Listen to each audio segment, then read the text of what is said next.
Tom Gray here. Made me a couple of new T-Dollies. I had this little bitty one that I made some time ago that was 3/8, and I needed a medium-sized one, and I came across a piece of steel that allowed me to make a big one, so I decided I'd make a big one and a medium-sized one. Very simple tools, but very handy to have. Couple pieces of steel and some welding, you're there. I'll show you how I made them. So here's the material to work with. These are two pieces of strap. This one's a 1/4 inch. This one's 3/8 thick. A 5/8 bolt that I found. It looks like somebody took an angle grinder to it for some reason. And this piece of 1 inch by 6 inch 1018. Buddy of mine had this. It was just an offcut from a project he was doing. I gave him a couple of bucks for it. Now it's mine. So that's going to be the T-bar. This is going to be a T-bar. We'll start by cutting this to length and rounding the ends off. And I'm going to leave this 6 inches long and just round the ends off. So we'll start with that.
Not bad. And here they are.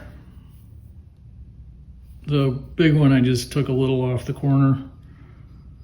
The little one I made a little more pointy. Let's weld them up.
little coat of dry lube.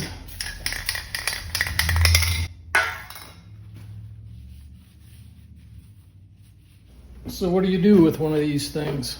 Well, you put it in your vise like that. It's just a piece of 18 gauge, just a scrap. And you can use this hammer on dolly or hammer off dolly, just like a regular dolly. If I want to bend this metal, I do hammer off dolly. It'll come right around. But let's say I want to stretch it a little bit in that bend. Just set the bend right on it, and you can see the stretch. Oh, maybe you can't in this light, but there's a stretch starting right there. And you can see the stretch starting in there. So I'm going to call this one a success. And it's on to the next project. I'll see you there and then.